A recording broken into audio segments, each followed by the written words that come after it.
नमस्कार दोस्तों, स्वागत है आप सभी का आपके प्यारे YouTube channel nursing with Nitin में।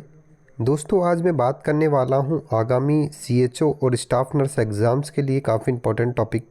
ठीक है, जिसमें आप बात करेंगे सभी प्रकार की डिसीज़ेज जो भी एग्ज़ाम्स के अंदर आती है, उनके एजेंट कौन से होते हैं और इंक्यूबेशन पीरियड या फिर कम्युनिकेबल डिसीज़ का जो इंक्यूबेशन पीरियड है वो कितना होता है। सभी प्रकार की जो डिसीज़ कंडीशन है उसके रिलेटेड हम इस वीडियो के अंदर बात करेंगे।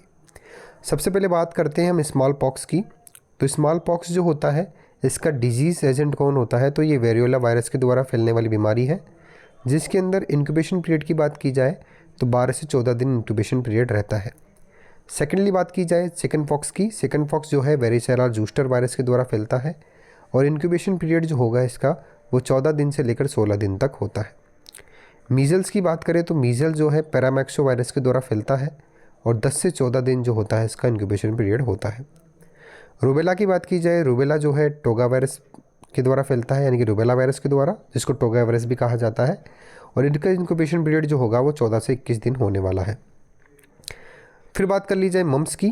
मम्स जो है इसको फैलाने वाला जो होता है मैक्सो वायरस होता है, पैराडाइटिस होता है, जिसका इंक्यूबेशन पीरियड 2 से 3 वीक होगा। बात कर लेते हैं इन्फ्लुएंजा की। इन्फ्लुएंजा को influenza virus A, influenza virus B और इन्फ्लुएंजा वायरस सी कॉज करता है, जिसका इंक्यूबेशन पीरियड 18 से लेकर 72 ओवर होता है। डिप्थीरिया की बात की जाए तो कॉर्निबैक्टीरियम डिप्थीरिया जो है इसका पॉजिटिव एजेंट होता है और इंक्यूबेशन पीरियड की बात की जाए तो 2 से 6 दिन इनका इंक्यूबेशन पीरियड होता है। फिर बात कर लेते हैं पर्टूस की। पर्टूसिस को वूपिंग कफ भी कहा जाता है। बॉर्डेला पर्टूसिस जो है इसका डिजीज एजेंट होता है। और बात की जाए इंक्यूबेशन पीरियड की तो 7 से 14 दिन का इसका इंक्यूबेशन पीरियड रहता है। लेप्रोसी की बात की जाए तो लेप्रोसी कुष्ठ रोग कहा जाता है, हैंसन डिसीज़ भी कहा जाता है। माइकोबैक्टीरियम ट्यूबरकुलिन जो है इसका डिसीज एजेंट होता है और 3 से 5 दिन जो है इसका इंक्यूबेशन पीरियड कहलाता है। बात कर लेते हैं टीबी की। माइकोबैक्टीरियम ट्यूबरकुलोसिस इसका पॉजिटिव एजेंट रहता है और डिपेंड्स अपॉन होता है इंडिविजुअल पे इसका इंक्यूबेशन पीरियड। फिर बात कर लेते हैं मेनिंजियोकोल मेनिंजाइटिस की, जो कि नाइजीरियन मेनिंजाइटिस के द्वारा फैलता है। और बात की जाए इंक्यूबेशन पीरियड की, जो 4 से 5 दिन इसका इंक्यूबेशन पीरियड रहता है। बात कर लेते हैं पोलियोमाइलाइटिस की। पोलियोमाइलाइटिस जो होता है पोलियो वायरस के द्वारा फैलता है और 7 से 14 दिन जो होता है इसका इंक्यूबेशन पीरियड रहता है। इसी प्रकार बात की जाए हेपेटाइटिस ए की, तो हेपेटाइटिस ए जो होता है ये हेपेटाइटिस ए वायरस के द्वारा फैलता है, फीको ओरल रूट के माध्यम से फैलता है और 10 से 50 दिन जो है इसका इंक्यूबेशन पीरियड रहता है। फिर बात कर लेते हैं हेपेटाइटिस बी की। हेपेटाइटिस बी जो है वो हेपेटाइटिस बी वायरस के द्वारा फैलता है, इसको सीरम हेपेटाइटिस भी कहा जाता है और ये जो है इसका इंक्यूबेशन पीरियड 50 से लेकर 180 दिन होता है। फिर बात कर लेते हैं अपन हेपेटाइटिस सी की। हेपेटाइटिस सी जो होता है हेपेटाइटिस सी वायरस से फैलता है, जो कि इन्फेक्टेड ब्लड के माध्यम से फैलेगा और जो है आपका 15 से 160 दिन जिसका इंक्यूबेशन पीरियड रहता है। हेपेटाइटिस डी की बात की जाए तो हेपेटाइटिस डी वायरस के द्वारा फैलता है और इसका इंक्यूबेशन पीरियड 30 से लेकर 180 दिन होता है। हेपेटाइटिस ई की बात करें तो हेपेटाइटिस ई वायरस के द्वारा फैलता है और हेपेटाइटिस ई वायरस के द्वारा फैलतेगा और 14 से लेकर 60 दिन तक जो है इसका इंक्यूबेशन पीरियड रहता है। फिर बात कर लेते हैं कोलेरा की। कोलेरा जो है वो विब्रियो कोलेरा के द्वारा फैलता है और 5 दिन के अंदर लगभग जो है इसका मैक्सिमम इंक्यूबेशन पीरियड रहेगा। टाइफाइड फीवर की बात की जाए इसको स्टेपलेडर फीवर भी कहा जाता है और जो है इसका पॉजिटिव एजेंट होता है वो होता है साल्मोनेला टाइफी। ठीक है, विडाल टेस्ट में किया जाता है और 10 से 14 दिन जो होता है इसका इंक्यूबेशन पीरियड रहेगा। फिर बात कर लेते हैं एमेबियासिस की। एमेबियासिस जो है इसका पॉजिटिव एजेंट जो होगा वो एंटामीबा स्टोलाइटिका होता है और 2 से 4 वीक जो है इसका इंक्यूबेशन पीरियड रहेगा। फिर बात कर लेते हैं एस्केरियासिस की। एस्केरियासिस जो है इसको पॉजिटिव एजेंट जो है इसका एस्केरियासिस लम्बरिकॉइड्स है, जो कि 2 महीने इसका इंक्यूबेशन पीरियड रहता है।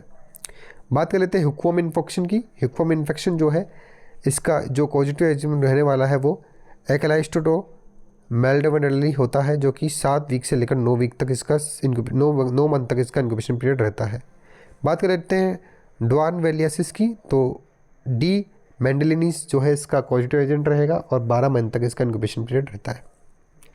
बात करते हैं डेंगू की। डेंगू जो होता है एडिस एजिप्टाई मच्छर के काटने से तरह से फैलता है, ठीक है, और इसका इंक्यूबेशन पीरियड 4 से 7 दिन तक रहता है। मलेरिया की बात की जाए तो प्लाज्मोडियम जो फैल्सीफेरम जो होता है मलेरिया और फीमेल एनोफिलस मॉस्किटो के काटने से फैलता है और 9 से लेकर 14 दिन तक जो है इसका इंक्यूबेशन पीरियड रहता है। लिम्फेटिक फेलियरिस की बात की जाए, हाथी पाँव रोग होता है और बैनक्रॉफ्टाई जो है इसका इंक्यूबेशन कॉजिटिव एजेंट रहता है और 4 से 16 दिन तक इसका इंक्यूबेशन पीरियड रहता है। रेबीज़ की बात की जाए तो रेबीज़ वायरस जो है इसका कॉजिटिव एजेंट रहेगा और 3 से 8 वीक तक इसका इंक्यूबेशन पीरियड रहता है। बात रहता है येलो फीवर की। येलो फीवर जो होता है फ्लेवी वायरस के काटने से होता है फ्लेवी वायरस की वजह से होता है और 3 से 6 डेज इनका इंक्यूबेशन पीरियड रहता है। बात करते हैं ब्रुसेलोसिस की। ब्रुसेलोसिस जो है बी मेलेनाइटिस की वजह से होता है और 1 से 3 दिन तक इसका इंक्यूबेशन पीरियड रहता है। फिर बात कर लेते हैं लेप्टोस्पिरियासिस की। लेप्टोस्पिरियासिस जो होता है लेप्टो इंटरजेंस की वजह से होता है और 4 से 20 दिन जो है इसका इंक्यूबेशन पीरियड रहता है। प्लाक की बात की जाए तो येसेरिया पेटिस जो है इसका कॉजिटिव एजेंट रहेगा और 2 से 7 दिन तक इसका इंक्यूबेशन पीरियड रहता है। साल्मोनेलासिस की बात की जाए तो फोन बॉर्न डिसीज़ है और बात करें 6 से 72 दिन तक इसका इंक्यूबेशन पीरियड रहता है। बात कर लेते हैं स्क्रब टाइफस की। स्क्रब टाइफस जो होता है ये रिकेस्टिका टुनसिंग मुसली की वजह से होता है और 6 से 21 दिन इसका इंक्यूबेशन पीरियड रहता है। फिर क्यू फीवर की बात करें, क्यू फीवर जो है इसका कॉजिटिव एजेंट रहता है कॉक्सिला बर्टूनी और 2 से 3 वीक तक जो है इसका इंक्यूबेशन पीरियड रहता है। टेनियासिस की बात की जाए, टेनियासिस का जो कोऑर्डिनेटर रहेगा वो टेनियासिस सेंजिनाटा और टेनियासिस सॉलिवन रहता है और 8 से 14 वीक तक इसका इंक्यूबेशन पीरियड रहता है। फिर बात कर लेते हैं अपन लेशमैनियासिस की। लेशमैनियासिस का पॉजिटिव एजेंट रहेगा लेशमैनिया रहेगा और 1 से 4 मंथ तक इसका पॉजिटिव एजेंट रहता है, मतलब कि 1 से 4 मंथ तक इसका इंक्यूबेशन पीरियड रहता है। बात करें ट्रेकोमा की। ट्रेकोमा जो होता है क्लेमाइडिया ट्रेकोमाइटिस इसका पॉजिटिव एजेंट होता है और 5 से 12 दिन तक इसका जो है इंक्यूबेशन पीरियड रहता है। टिटनेस की बात करें, टिटनेस जो है क्लोस्ट्रीडियम टिटनाई इसका पॉजिटिव एजेंट रहेगा और 6 से 10 दिन तक इसका इंक्यूबेशन पीरियड रहता है। लेप्रोसी की बात की जाए तो leprosy Henson disease mycobacterium leprae इसका पॉजिटिव एजेंट रहता है और 3 से 5 दिन तक जो है 3 से 5 साल तक जो है इसका इंक्यूबेशन पीरियड रहता है। बात कर लेते हैं एड्स की। एड्स का पॉजिटिव एजेंट रहता है HIV वायरस और फ्यू मंथ से लेकर 10 साल तक जो है इसका इंक्यूबेशन पीरियड देखने को मिलता है। तो ये थी इंपॉर्टेंट वीडियो आपके पॉजिटिव ऑर्गेनिज्म को लेकर और इंक्यूबेशन पीरियड को लेकर। आशा करता हूँ आपको वीडियो पसंद आया होगा। वीडियो पसंद आया तो वीडियो को लाइक जरूर करें, चैनल को सब्सक्राइब जरूर करें और हमारे चैनल को फॉलो कर लें और दोस्तों के साथ शेयर जरूर करें, क्योंकि इस प्रकार के जो प्रश्न हैं सीधे एग्जाम में देखने को मिलने वाले हैं। मिलते हैं नई वीडियो के साथ, जब तक के लिए जय हिंद, जय भारत।